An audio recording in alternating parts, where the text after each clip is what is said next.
We're trying to really pay attention to this censorship stuff when creators are being affected by arbitrary rules, getting banned for posting illegal content, this kind of thing. If you're a creator or you see these stories, you can contact me personally, Jeremy@LBRY.com. But we're really trying to pay attention to them and step in and help people out when they're getting affected.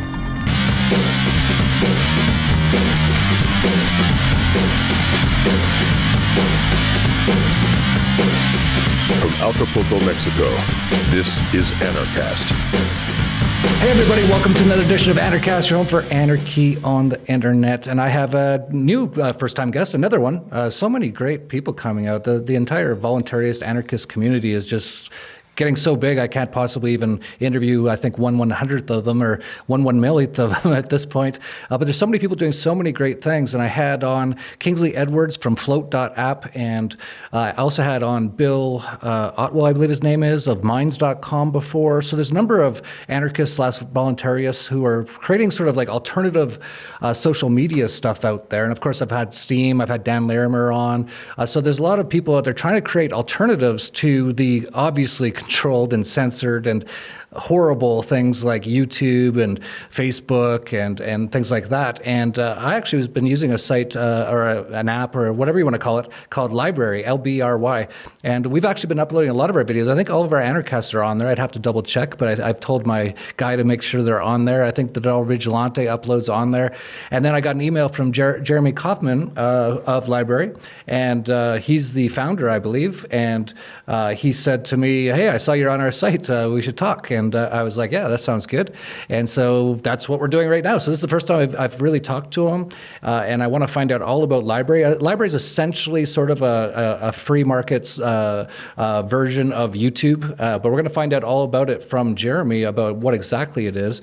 And he's coming up from the Free State Project. He's been involved with the Free State Project in New Hampshire. And the first question I have to ask you, though, Jeremy, is how did you become a voluntarist?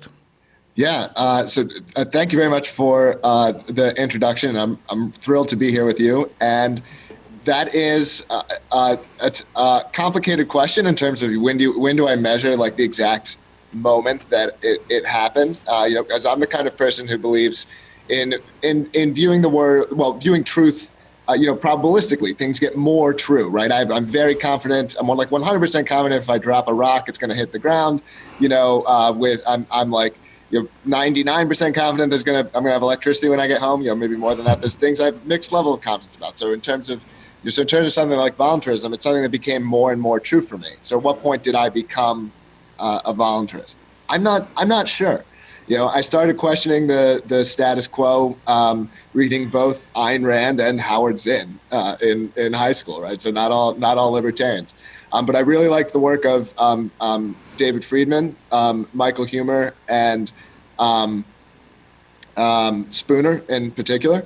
I actually think of Huemer as kind of a modern Spooner in terms of recognizing that like political authority is not different than individual authority. Like the way we judge morality shouldn't be different. And so I would say Huemer got me 100% of the way there, and that was in my like mid 20s. But there are a lot of steps right that became more true for me before that, like final moment. So I don't know. I don't know if that answer was long enough for your audience, but that's the truth of the matter. Yeah, that's a good answer. And it does happen for a lot of people over time as they start to realize more and more things. And so that's great. And you brought up a number of people. David Friedman's been on our show. And of course, Lysander Spooner is quite well known to a lot of voluntarists and stuff like that. So that's great. So now you're in New Hampshire and you started up something called LBRY. I don't know much about your background. So how did you end up starting this? Yeah, totally. My immediate background prior to LBRY is I'd founded another software company, which is a software as a service company for sport and activity organizations. Not exactly blockchain related, but I had a background in computer science, background in entrepreneurship. I grew that business to the point that it was processing over $20 million a year in sport and activity payments. So I knew how to grow it became a small software startup, right? But I was running this company and I was also paying attention to what was going on in blockchain at the same time, for some time. And I was very interested in that. And I've always been a big believer in sort of free speech and the freedom of the internet. The internet raised me as much as taught me and raised me as much as my parents and school did, and both of those contributed a lot to who I am. But the internet did a tremendous amount, and I've kind of not enjoyed the way interaction the internet has gone in the last several years, maybe longer, in terms of being sort of like freer in spirit and content and other things. And I saw an opportunity and I couldn't stop thinking about it. And I saw a technical possibility that other people weren't recognizing, and I couldn't stop thinking about it, and I just had to do it. And here we are, 4+ years from that moment. Yeah. Oh, wow. It's 4 years old. I think I heard about it maybe 1 or 2 years ago. So it's fairly new to me. And when I saw it, I said, this is great. More options for outside of YouTube. I'm actually pretty surprised we're still on YouTube, but we actually get so shadow banned, especially this Anarchast channel. We used to get 20, 30, 40,000 views all the time. And now it's like 3,000, 4,000, 5,000. And even like when I recently went to Jeffrey Epstein's island on my other channel, Dollar Vigilante. And if you even just type in on YouTube, Dollar Vigilante, Epstein Island, you can't find the video. They hide it all because, we're obviously on some sort of list because we're not saying what the government and the media are saying. So I was very happy to see there was another option. We had been using something, I think we're still using it, called BitChute. We try to support as many of the alternative and especially blockchain-based sort of things as possible, and it doesn't hurt us. It's not a lot of extra work, just upload the video to another site anyway. So I think I heard about LBRY about a year ago, I think, and I looked at it, I thought, oh, this looks really, really good, but I don't know much else about it. So why don't you just tell us all about LBRY? So that's a great, there's a lot of ways that you can sort of intro to it, and like if I have to explain to my parents, right, I say we want to make services like we want to make YouTube like services possible without Google existing, right? So that where we even as a company don't have the power that Google does. But comparing it to sort of existing, the status quo, what's the best of breed, that's out there, and you've got networks like BitTorrent, or you've got websites like BitChute, which are a front end for BitTorrent. But the biggest flaw, the biggest flaws of these are largely ones of discovery. Where is that data going about the content, right? BitTorrent works really well if you've got that link, that BitTorrent hash file or whatever. But where's the metadata? It's still in a website. It's still in a database. It's still no better than centralized land, right? But a blockchain is a wonderful solution for storing metadata itself. And so that's largely what LBRY is. It's a big part of what LBRY is it's using a blockchain to store metadata for the purposes of discovery and pointing to a peer-to-peer network, just like BitTorrent, right?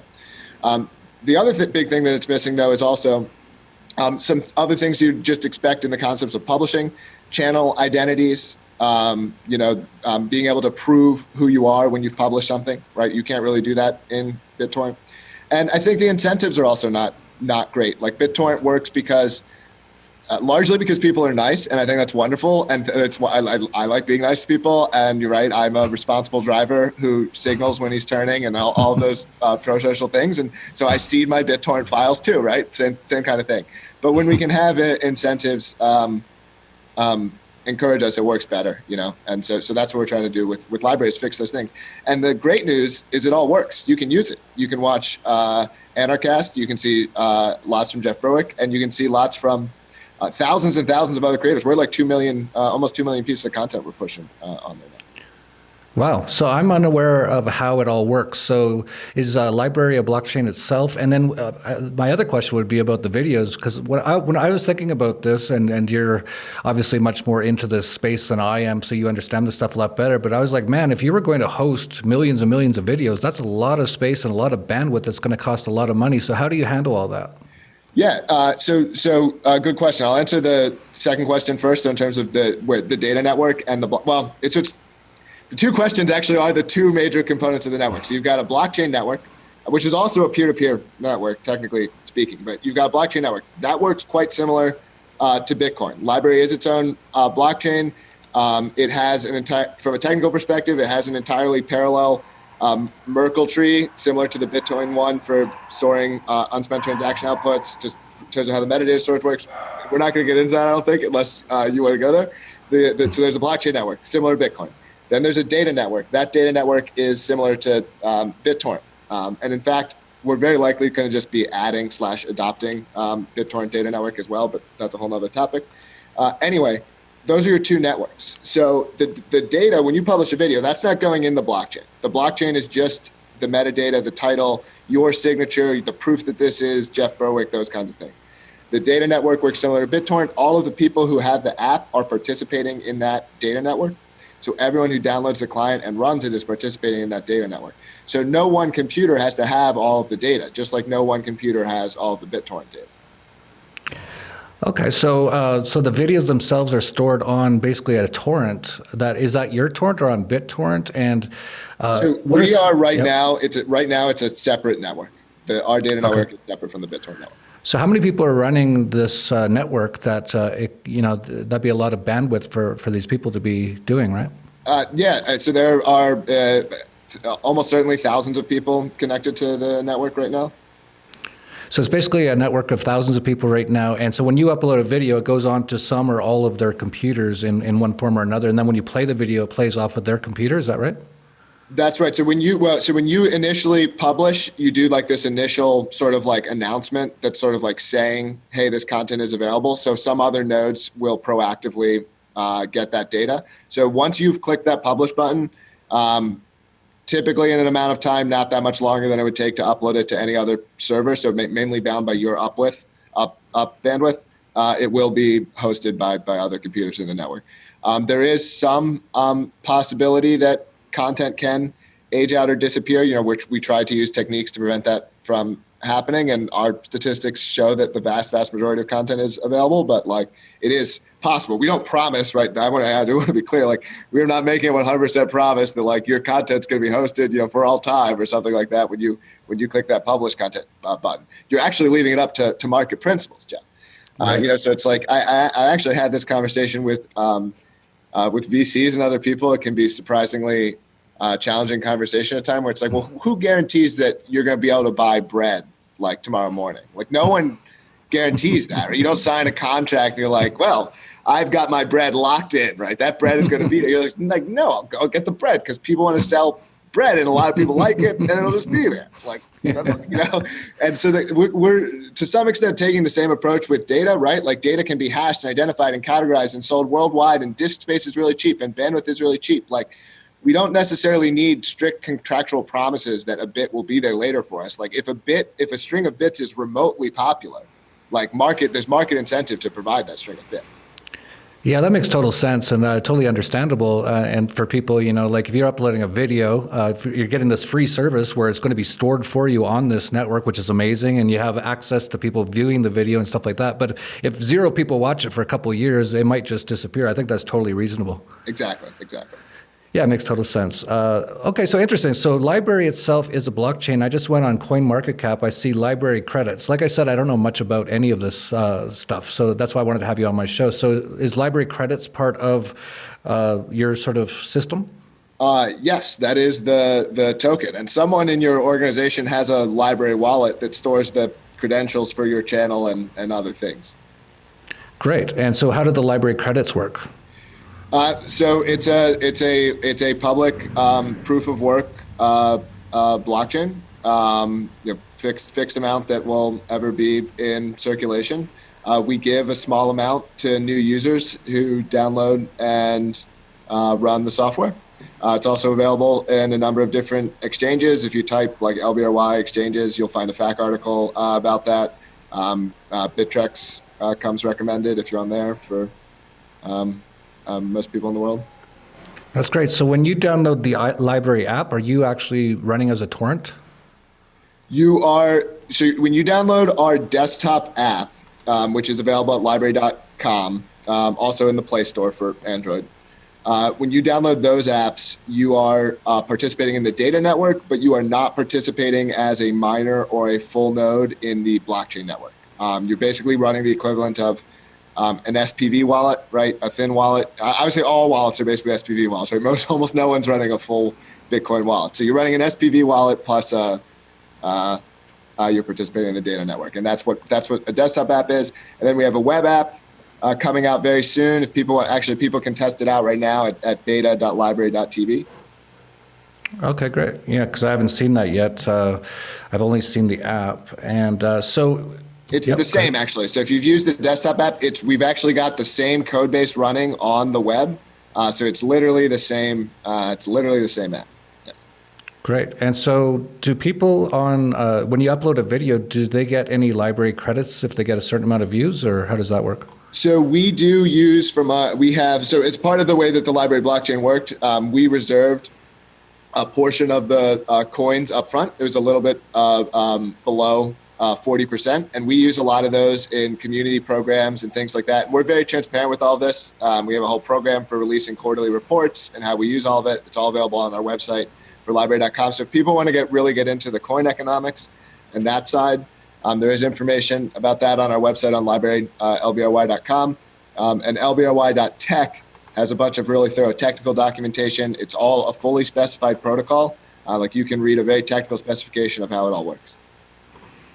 That's great. And I have to say, I have used the app a little bit, and it works quite well. Like I said, I've used a few others like BitChute, and I think there was BitTube, and some of them were really, like, they didn't work very well. Like, you'd try to upload a video, and it'd fail like 30 times in a row. And, you know, if the thing's not working well, you're not going to increase your market share, obviously. But from what I've seen in the library, it seems to work quite well. Yeah, well, thank you very much. We've focused, so as I said, my background is on building consumer software, essentially. And so that's been our focus. You know, we haven't gone after blockchain hype. You know, I said we were 4 years old and you're kind of like, wait, they're that old? And I'm not offended by that because we've focused relentlessly on like getting a product that people can use. We haven't said, let's go out and try to hype the future of what we're going to build. We said, let's build something that people can use. And when it's usable, let's get it in their hands. It's taken us some time to get to the point where it's really of the masses, kind of ready product. We actually feel like we're just turning that corner now. That's great. You kind of did the opposite of most ICOs. You actually produce something and then you go to market rather than raise a bunch of money and then not produce something. I'm not claiming this is the soundest business decision. Maybe I should have tried to sock away a lot more money in 2016 than we actually did. Or whatever. Yeah, truthfully, if you did, you probably would have made millions of dollars. But you know, like I'm the same probably as you. Like I'm not trying to make the quick buck. I could have myself with my audience. I could have done some sort of ICO in 2016 and promised something in the future and made like $20 million. But that's not what I'm about. And I think you're quite similar. I want to give something, some sort of product or something that is useful to the market. Yeah. And speaking of which, it seems like maybe now's a good time to do this. I wanted to give a code like specifically for your audience so that everyone could get some LBC. Does that sound good to you? Yeah, sure. Yeah, we like free coins here. Yeah, that's right. So I was going to make it Berwick 200. And that's how many you'll get if you found library through this show. That's great. So we'll put that in the links down below. And trying to think of some other questions here about library. Like for example, why should people upload their videos to library, for example, or why should people use library? What would be your reason if you're talking to your average person? So I think it depends. So if we're talking about like a consumer, so people who are like watching the videos, right? It's a different answer. Yeah, for both video producers and for consumers. Yeah. So if you're talking about people who watch, who are watching content, which is like practically everyone, I think it's a simple question. Like, do you want to decide for yourself what you get to watch and see or listen to, or do you want someone else to be cultivating that menu for you, right? Because a lot of people think, including the big tech companies themselves, think that it's their job to be steering people one way and steering them away from something else, right? That they should be deciding what's true and not true, and you shouldn't be. I should point out that I'm just at your beta.library.tv. So this is sort of like the front page of YouTube. This is the front page of library. Let's see, awesome and shocking short Bitcoin video, new leaked Area 51 UFO uncut footage, New York's culturally destructive education, Let's see what else is on here. Microdosing, 1-year review, why everyone should keep their savings in Bitcoin or gold.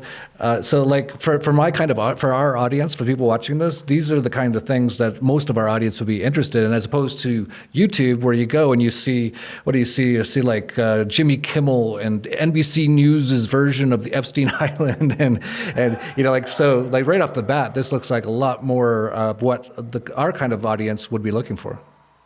Yeah, and we're not cultivating that stuff. We try to be transparent with how it works. Now, you still do have to pick algorithms, but we try to be clear about what those are, right? Because something has to pick what's going up there. And we even want to take the system in a direction where people can choose what algorithm they want, right? So, like, if because we're not. I actually want to be clear about this. I'm a very permissive guy, I think, and if you ask me, I don't want very little kept away from me. There are some things I don't want to see.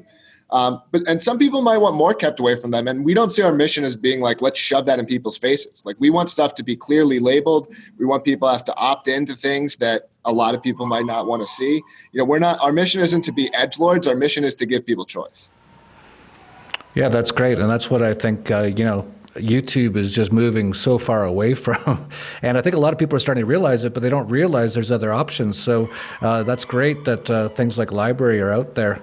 And then from how many people right now are using this site? Or like for video producers out there, like why should they upload? How big's your audience so far? So tens of thousands of people every week are watching videos. Your channel, our largest channels have subscribers. I actually don't know the numbers off the top of my head for each channel, but larger channels have 5,000 to 10,000 subscribers. We have creators that have made a couple of $1,000s from publishing on LBRY. Some even more who have been able to charge for their content. But in terms of free creators, in terms of tips and supports and money coming in from the community. And if you're already on YouTube, we also provide one-click, no-work publishing. So you can go to LBRY.com/YouTube, click a button. We'll keep your channel synced with the LBRY network, so you can guarantee that it's not going to disappear. You have another platform that you can build an audience on, and it's essentially free extra, revenue with, for no work. It's a really great program for people who already have a YouTube channel. Yeah, that's amazing. I think my video guy did mention that to me, and he was all excited about it. He said, yeah, you just click a button, and then it's on LBRY as well. And so anyone out there creates content, like, why not do that? Why not get your stuff at least on LBRY for now and start pointing people to it? And for a lot of us anarchists out there and a lot of stuff we talk about, we're already being banned, uncensored on YouTube anyway. So I would highly recommend that. Why not? If you're already doing video, get it up on LBRY, and you might even make some crypto as well while you do it. And it sounds really great. So what is your business model in general? Like, how is LBRY intending to make money out of this? So we've raised money both from a traditional venture capital firm and a traditional fundraising round, as well as from our token. We at this point, we don't have essentially a mandate beyond grow the platform. And we believe we will have funding for some time, so long as we continue to accomplish that. In terms of how the company ultimately makes money, from the blockchain token that it retained, that will be a source of revenue for the company. About 10% of coins is explicitly retained for profit by the company. However, the rest is not. The rest is will all be on the markets. And then we will be adding advertisements to the web version. We're not. We think people should have choices in terms of advertisements. So people who want to spend their cryptocurrency will never have to watch ads. But the web version does cost bandwidth, right? When you're on the web version, you're not on the peer-to-peer network, right? Those are our web servers, and that's not free. And so, there will be some revenue from that. Any way that we can, when we're providing services. So if we provide onboarding and offboarding financial services, which is something we're looking at adding, that's another potential revenue source. Some similar to typical companies, some new in blockchain land. The truth is, if you build software that's successful and used by large numbers of people, there's almost always a way to make some money off of it. And I think the world really needs this product. And we've already seen from the reaction, that we think we're on a pretty good trajectory in terms of making this something really big. Yeah, I think so too.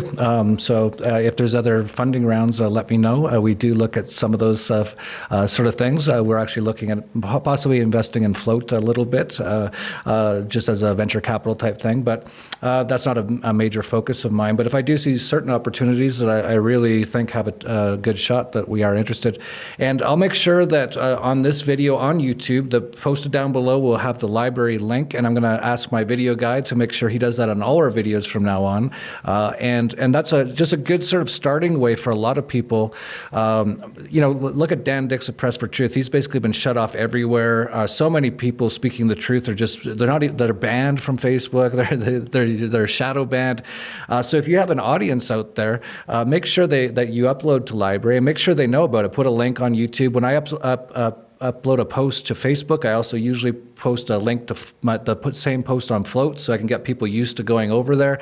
And hopefully, the dream is in a couple of years, everyone's using things like Float and LBRY, and YouTube's gone and Facebook's gone, and that's sort of the dream. I don't know if that'll ever happen, but that would be the best case scenario. And really, if you want a lot of this other content, like what we talk about here at Anarchast, to get out there, we really have to look at other options. We're being so shadow banned and blocked on these other sites that really we have to start up our own areas, and we have to get these other areas going and get them popular. So just spread the word on this sort of stuff. Let people know, like and subscribe and share this video. Tell people, you got to check this out. You got to get on LBRY, and hopefully we can grow these things that way. Oh yeah, thank you, Jeff. That's so awesome. I completely agree. Especially with a lot of these, there's a lot of by getting in now, you can have a lot more influence and impact in terms of where some of these things go.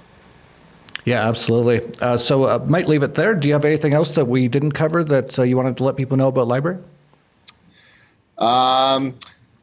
No, I don't think so. Go check it out. Go use it. It's not a theoretical crypto project. It's a real thing. So go follow Jeff on there. Go sub on there. Jeff gets some LBC from you watching him on there. So stop watching him on YouTube and come hang out with us at LBRY. Yeah, absolutely. And I don't know if you know about Anarchapulco or if you're coming down, but if you are planning on coming down, let us know. And if you'd like to speak at all, let us know, because, we want to have as many people like yourself have a sort of a audience as possible, so we can grow all these things. Oh yeah, that sounds awesome, and I will definitely talk to you about that. One more thing, since this is for you and anyone in your audience that sees this. We're trying to really pay attention to this censorship stuff when creators are being affected by arbitrary rules, getting banned for posting legal content, this kind of thing. If you're a creator or you see these stories, you can contact me personally, Jeremy at LBRY.com. But we're really trying to pay attention to them and step in and help people out when they're getting affected. That's great, and I think you probably get a lot of emails because a lot of people are being affected right now, and it's just getting worse and worse. So, if you do come to Anarchapulco, for anyone else out there, it's coming up February 13th to 16th. We just announced most of the main stage speakers. We haven't announced health and wellness yet. We're just about to announce Cryptopulco, which is a whole 4 days on crypto and blockchain. We just announced the Dollar Vigilante Summit speakers. You can go check it all out at anarchapulco.com, and I'll leave it at that. And so please like, subscribe, share down below. Let people know. Get off of YouTube, get off of Facebook. It's kind of funny I'm on YouTube saying this, but really, like, I'm surprised we're still on, and it's kind of pointless being on there anymore for the most part. I still post there because I still have a lot of people watch the videos, but we really need to start getting on other sites like LBRY. So I'll leave it at that, and that's it for Anarchast, your home for anarchy on the internet. Peace, love, and anarchy. Anarchapulco, it's so hype, I'm trying to tell ya. This the event of the year and best vacation ever. Ron Potter, Jeffrey Tucker, just to name a few. Get your tickets, you don't want to miss it. You should roll through, talking politics to health and self-improvement to investing. So many things, not one thing. Learn how to live life unchained, yeah. 4 days vibing on the beach, time to connect. All about growth, way more than a conference. This is Anarchapulco, yeah. Let's go. You ain't seen nothing yet.